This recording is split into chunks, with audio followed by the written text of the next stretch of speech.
Salut YouTube et bienvenue dans une nouvelle vidéo de déballage. Aujourd'hui je suis heureux de pouvoir commencer un nouveau partenariat puisqu'en effet cette réplique provient directement de Taïwan, elle sort directement de l'usine de chez Bolt Airsoft et c'est par l'intermédiaire de Bolt Europe que j'ai pu mettre les mains là-dessus. Alors il s'agit l'une des répliques issues de la nouvelle gamme de chez Bolt Airsoft qui devrait sortir incessamment sous peu. Et comme la période de pré-sortie n'est pas encore finie, j'ai malheureusement pas énormément d'infos à vous fournir au niveau des dates de disponibilité, au niveau du prix, au niveau des revendeurs et ce genre de choses. Donc voilà, pour l'instant ce sera juste une première idée de cette nouvelle gamme de chez Bolt. Les répliques de chez Bolt, j'en ai fait une. J'avais en effet reçu le M4 Soft Mold de Bolt de la part directement de Colombie par l'intermédiaire de JB Airsoft, que je salue en passant. J'avais plutôt bien aimé moi cette réplique. On peut constater quelques éléments là sur la boîte. On a le 105 mètres par seconde qui est coché, ça doit faire dans les 340-350 fps, qui est plutôt une bonne puissance pour un AG de ce type. Alors comme c'est par l'intermédiaire de Bolt Europe et que je suis français, ils m'ont envoyé visiblement un modèle avec un packaging prévu pour chez nous, puisque nous avons ici un joli paragraphe en français. Et en plus c'est du vrai français, quoi. C'est pas du français made in Google Traduction, non, non, ça veut vraiment dire quelque chose, ce qui est assez rare pour le signaler. Et hop. Nous avons un petit certificat qui montre notamment que la réplique a été testée avec 10 tirs, donc on a une moyenne de 1 joule 0,4 soit 102 mètres par seconde. Au moins on sait donc que la réplique a été testée et tire, et ça c'est plutôt une bonne nouvelle. Nous avons des jolis autocollants, nous avons le manuel, je suppose. Oui, c'est ça.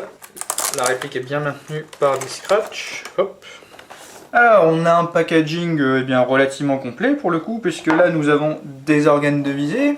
Alors ça paraît évident, mais bon des fois on achète des répliques à 450 € et il n'y a pas d'organes de visée qui viennent avec. Nous avons un chargeur iCap qui vient avec la réplique. Nous avons, et ça c'est une bonne chose, un montage de sangle de type QD, Quick Disconnect, avec vraiment l'attache de sangle, c'est-à-dire que des fois nous avons l'emplacement mais pas l'attache sangle à proprement parler, donc là au moins ça vient avec la réplique et c'est quand même une bonne chose.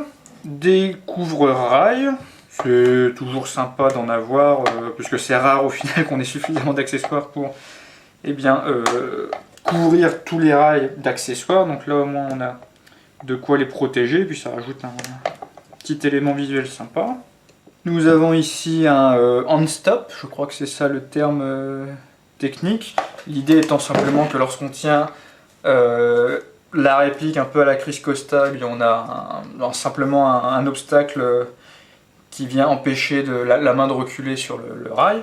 Ici le sélecteur de tir, comme sur de nombreux AEG, malheureusement de l'autre côté ça n'est pas répercuté. L'indicateur indique semi, quel que soit le mode qu'on enclenche. On peut voir les marquages Bolt ici contre le corps. Alors ils ont fait le choix de mettre leur propre marquage un peu exotique, qui ne sont bien sûr pas réalistes. Après on aime, on n'aime pas. Moi c'est pas tant les marquages en eux-mêmes qui me gênent, mais simplement la façon dont ils sont marqués. Je préfère les gravures. Là au final je ne sais pas trop si c'est de la peinture ou si c'est au laser, je ne suis pas très doué pour distinguer la différence entre les deux, mais bon, moi je préfère les gravures, que je trouve plus discrètes, comme sur le sélecteur de tir d'ailleurs. Au niveau de la teinte aussi, au final, où la peinture du corps est vraiment noire, et le fait est qu'en fait les vraies armes ne sont pas tellement noires au final, c'est plutôt du gris anthracite foncé, mais pas du noir. Voilà, je pense pas que ce soit forcément super joli. Après bon, n'exagérons rien, c'est une question de goût, et en soi c'est déjà bien sympa. Ici on a une Lacrosse qui ressemble un peu à une crosse Magpul, mais ça n'est pas non plus une crosse Magpul, même si ça y ressemble fortement. On peut constater aussi le cache-flamme qui est pour le coup assez original, il est bien mastoc. J'aime assez, c'est sympa et ça change. On peut voir qu'il est fileté. Ah, c'est carrément d'accord. Tout un morceau du canon externe qui est fileté, bon, pourquoi pas. Donc la réplique est livrée avec un chargeur iCap, la sempiternelle molette, qui vraisemblablement est un chargeur 300 coups. Le levier d'armement ouvre le faux bol, ce qui permet d'accéder au réglage du hop-up. On notera que le ball catch bouge, ce qui est curieux d'ailleurs, mais visiblement il n'est pas fonctionnel, puisque je ne peux pas bloquer le bolt en arrière en mettant ça. Il doit manquer un ressort, quelque chose ici, parce que c'est pas normal que ça bouge. Et quand je fais ça, ça fait du bruit, donc ça doit pas être normal. Alors je vais essayer avec quelques autres chargeurs pour voir un peu ce que ça donne. Donc nous avons ici un mid-cap sans marque en plastique. Visiblement ça marche. Là nous avons un mid-cap GEP en métal. Pas de souci. Ici nous avons un iMag PTS. Pas de souci non plus. Et là j'ai retrouvé dans un carton une repro de chargeur Surefire 60 coups, un iCap qui je crois est un iCap donc en plastique d'une marque chinoise sans nom. Et ça aussi ça marche. Si vous avez envie d'avoir une grosse faute de goût sur votre réplique, n'hésitez pas à acheter un chargeur comme celui-ci. Je sais pas pourquoi je l'ai acheté, je me rappelle pas.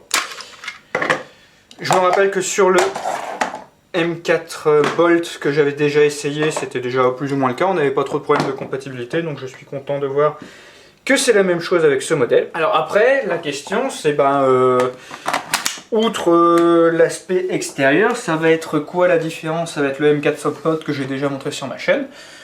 Je dois bien avouer que je ne sais pas. Je ne suis pas certain qu'il y ait vraiment des différences en fait, je ne sais pas s'il y a des différences au niveau de la terne. Alors bien sûr, le modèle est équipé du même système BRSS, si c'est bien ça le nom, Bolt Recoil Shock System. La grosse différence qu'il y a avec les OBR Marui, c'est que donc il y a du recul, il y a du blowback sur celui-là, mais il n'y a pas d'arrêt en fin de chargeur. La réplique continue de tirer même lorsque vous tombez à court de billes. Alors l'avantage du coup, c'est que ça permet la compatibilité avec tous les chargeurs AEG standard, mais ça donne une fonctionnalité en moins par rapport aux OBR Marui. À vous de voir un petit peu ce que vous préférez. Parce qu'au final, moi je suis assez sensible à ce genre de petits détails, mais on ne l'est pas tous forcément, donc c'est vraiment à vous de voir.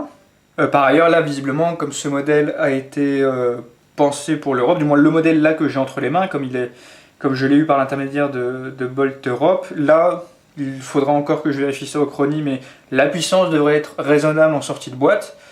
Pas comme le M4 Bolt que j'avais eu et qui lui était trop puissant, donc ça pourrait être une bonne nouvelle également, de voir que les marques d'Airsoft commencent à essayer de s'adapter un petit peu au marché de tous les pays et de s'adapter aux règlements locaux. Alors où est-ce qu'on met la batterie? Alors je suppose que ça doit être câblé à l'arrière. Donc c'est effectivement câblé à l'arrière, par contre il n'y a bien sûr pas de place dans le tube de crosse, puisque c'est là que vient se loger certainement le système de recul. Voilà, ça vous laisse un peu de place. Encore faudra-t-il éviter d'avoir une batterie trop grosse. Mais bon, c'est comme ça que de nombreuses répliques de M4 fonctionnent au final. Donc bon, ça devrait pas poser trop de problèmes. Je vois qu'il y a un B ici sur la crosse, un rappel de la marque Bolt. Bon. Alors je résiste pas à l'envie de voir un petit peu ce que ça donne niveau recul, parce que c'est quand même la caractéristique principale de la réplique.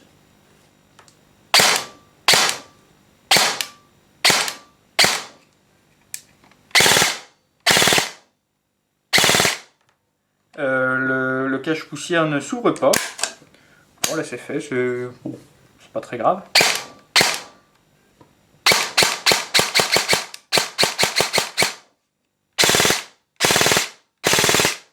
Le recul est quand même très sympa. Là comme ça à froid je saurais pas dire s'il est différent du M4 Softmod que j'avais déjà essayé, mais c'est décidément vraiment un vrai bonheur de tirer avec ce truc là. Pour info, j'utilise une LiPo 11.1 1200 mAh. Voilà, je crois que j'ai dit à peu près tout ce que j'avais à dire à son sujet. Bon, dans l'absolu, ça reste une autre réplique de M4, mais au moins elle sort son épingle du jeu avec quelques caractéristiques, bien sûr le système de recul. On constate qu'il y a d'origine un attache-sangle de fourni, un cache-flamme assez sympa, les couvre-rails, le hand-stop. Voilà, bon, en plus le look est sympa, la puissance d'origine normalement devrait être raisonnable. Si les performances sont aussi bonnes que pour le M4, ben, d'origine c'est déjà des performances qui sont très sympas et qui sont largement suffisantes pour s'amuser sur un terrain d'airsoft, donc bah, que des choses positives au final.